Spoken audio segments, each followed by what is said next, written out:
Bonsoir Pierre Laurin, merci d'être avec nous sur RT France ce soir. Pourquoi l'Ukraine agit-elle de la sorte maintenant? Kiev utilise certes le foot pour faire pression, mais on sait qu'il y a la rencontre Poutine-Biden à Genève le 16 juin. Oui, effectivement. Je crois que l'Ukraine, de toute façon, saisit toutes les opportunités pour faire parler d'elle, pour faire parler du conflit, pour faire parler de la Crimée et pour essayer de ramener vers elle les soutiens occidentaux qui en ce moment semblent lui faire plutôt défaut, parce que les Occidentaux, et en particulier les États-Unis, donnent effectivement beaucoup d'importance à l'Ukraine dans les paroles, mais dans les actions, c'est beaucoup moins flagrant, et c'est encore pire du point de vue de l'Union européenne, en particulier la France et l'Allemagne, qui sont des médiateurs dans le groupe au format Normandie, sont très sympathisants à l'égard de l'Ukraine, mais ne font pas grand-chose pour faire avancer le conflit, enfin la résolution du conflit. Justement, est-ce que vous comprenez la réaction, la décision de l'UEFA qui accepte ce maillot? Est-ce que ce n'est pas un peu paradoxal, sachant que lors du tirage au sort, par exemple, l'UEFA a fait exprès de mettre la Russie et l'Ukraine dans deux chapeaux différents pour ne pas que les deux nations s'affrontent sur la pelouse, là je veux dire.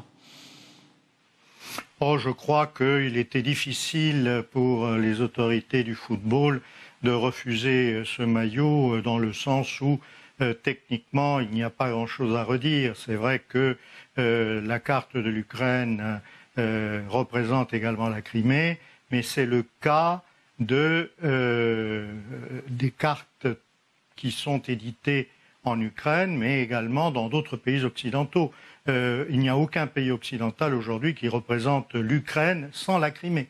C'est lorsque ça arrive, c'est arrivé à plusieurs reprises, on fait machine arrière, on crie au scandale. Donc là, il n'y a pas de problème.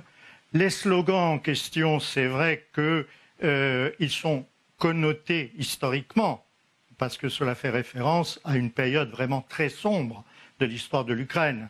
Mais gloire à l'Ukraine, gloire aux héros, bien, dans le contexte actuel, c'est une marque de patriotisme. On ne peut pas réellement éliminer ou décider qu'un maillot n'est pas acceptable à cause de cela. Donc c'est très difficile. Comment est-ce qu'il faut interpréter alors Comment est-ce qu'il faut alors interpréter les réserves de Moscou?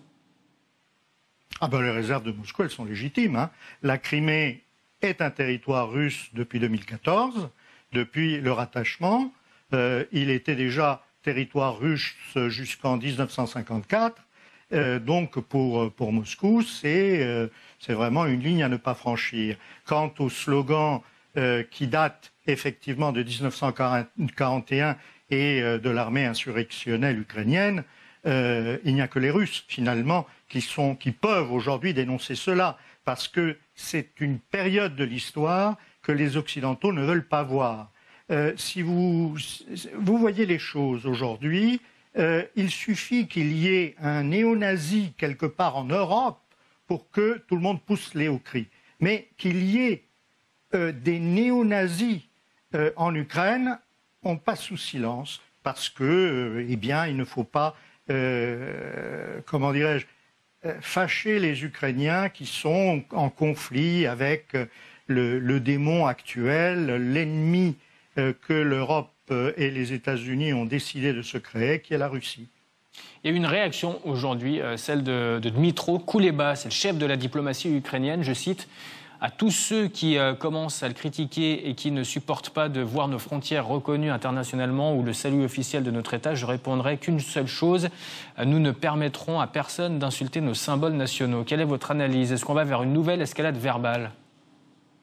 Mais l'escalade verbale n'a jamais cessé. Ce qui est important, c'est que l'escalade militaire a cessé.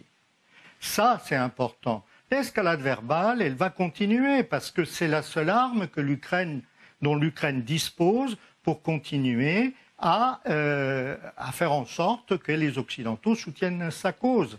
Or, les Occidentaux ne sont pas du tout disposés à aller plus loin qu'un soutien verbal. Un soutien qui irait plus loin, c'est quoi? C'est engager des hostilités militaires, soutenir l'Ukraine dans l'engagement d'hostilités envers les républiques de Lugansk et de Donetsk dans le Donbass, et éventuellement contre la Fédération de Russie en Crimée. Or ça, aucun pays occidental n'est disposé à aller aussi loin. Donc tout reste dans la phraséologie, dans les mots, dans le duel verbal entre les uns et les autres. Et je crois que, vous savez, cette histoire de maillot va très vite être oubliée parce que c'est un épiphénomène. Il y aura certainement lors des matchs des supporters ukrainiens qui déploieront des banderoles. Il y aura peut-être des marches en marge des matchs. Et ça s'arrêtera là. Et puis l'euro passera. Il est peu probable que la Russie et l'Ukraine s'affrontent dans les phases... Alors justement, là, elles ne peuvent pas s'affronter puisque lors du tirage au sort, l'UEFA a fait en sorte que ces deux équipes ne se rencontrent pas en phase de poule. Il y a d'ailleurs même dans les compétitions de clubs, les clubs russes et ukrainiens ne peuvent pas s'affronter. Mais le sport étant le sport, si la Russie va en finale, si l'Ukraine va en finale, à un moment donné, le tableau fait qu'on se rencontre. Normalement, non, puisque ce ne sont pas des équipes favorites. Mais si elles venaient à se rencontrer, comment ça se passerait en tribune entre Vladimir Poutine et Volodymyr Zelensky? Est-ce qu'il y aurait des délégations qui seraient envoyées pour se rencontrer et pour discuter? Les sourires seraient de façade, j'imagine. De toute façon, actuellement, il y a des délégations qui se rencontrent et qui discutent. Mais c'est au niveau subalterne. Au niveau supérieur, il est question d'organiser des rencontres. Mais pour le moment, ce n'est pas le cas parce que chaque dirigeant, aussi bien Vladimir Poutine que Volodymyr Zelensky, ont leurs conditions et l'autre partie n'est pas prête à les accepter. La dernière idée en date, c'était une rencontre sous l'égide du Vatican à Rome, mais bon, c'est un coup d'épée dans l'eau. Je crois que si il y a réellement un match important, c'est-à-dire les demi-finales ou les finales qui se déroulent entre les deux équipes, il y aura des délégations de part et d'autre, mais qui éviteront soigneusement d'engager les pourparlers. Actuellement, les pourparlers ont lieu essentiellement à Minsk, qui est là où se sont signés les accords de 2014 et 2015 et où se réunissent les délégations. Il y a très peu de progrès, mais tout de même, depuis peu, les Ukrainiens, Kiev a accepté de parler avec les délégations directement de Donetsk et de Lugansk, qui depuis très longtemps ne réclament plus l'indépendance, contrairement à ce que l'on affirme, qui veulent une autonomie. Et la question aujourd'hui, c'est est-ce que l'État ukrainien va accepter de donner une autonomie, même légère, à ces deux républiques autoproclamées? Merci Pierre Laurent.